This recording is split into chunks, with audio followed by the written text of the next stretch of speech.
Well, hello everyone. This is Mama Ro coming to you from Chicago. Take a look at this video.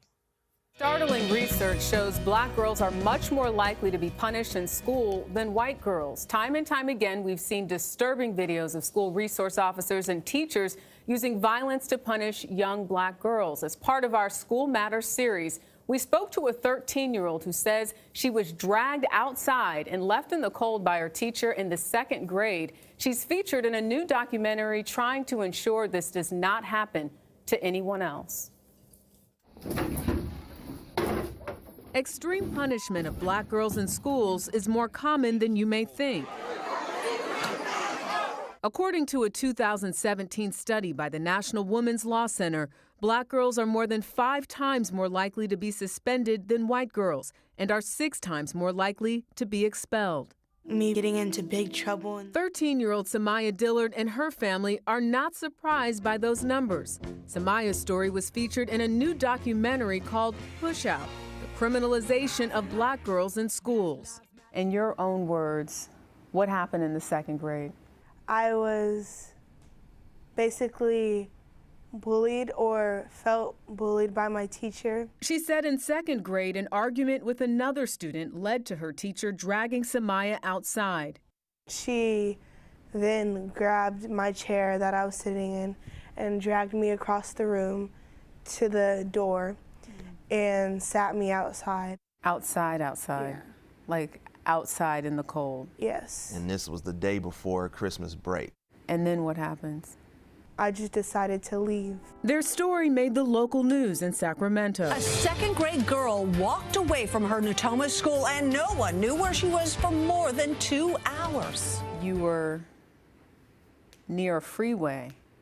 In the documentary, you say everything could be easier if I just jumped. Yeah. You thought about ending your life at the age of 7. Yes. I was feeling confused and helpless. Samaya's parents settled a lawsuit against the school and the teacher. The school district issued a statement saying, in part, "We hope that her story and the stories of others will help other districts as it continues to help us."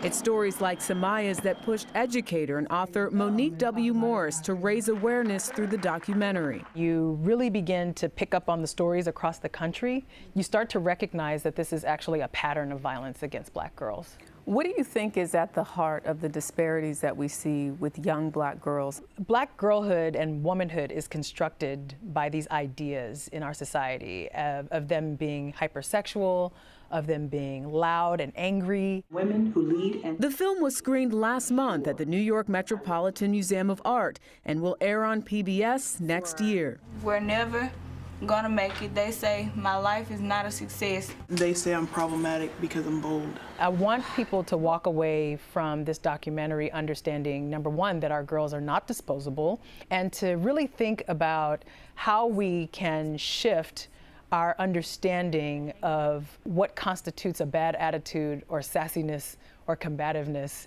Mo Kennedy from the National Association of School Resource Officers acknowledges there is a problem. We're training officers to go into the school environment and to realize that implicit bias exists, even their own, and how to combat that. At the end of the day, a good SRO really should want to have a positive impact on the lives of students. Writing. Psychologist Tiffany Munford Dent hopes to make that positive impact. School systems need to begin to identify prevention strategies and actually buy into them. Having worked in juvenile correctional facilities, she now organizes in-school therapy sessions for girls outside of Cleveland, Ohio. And we also need to show black and brown kids that we care about them being here, that the goal is not to push you out of the school system. We have to repair the relationship between schools and black communities. I fundamentally believe that schools need to be locations for healing so that they can be the locations for learning. What are you hoping people take away from this film? We are people too, and that we want to be heard. Black girls are loved and sacred.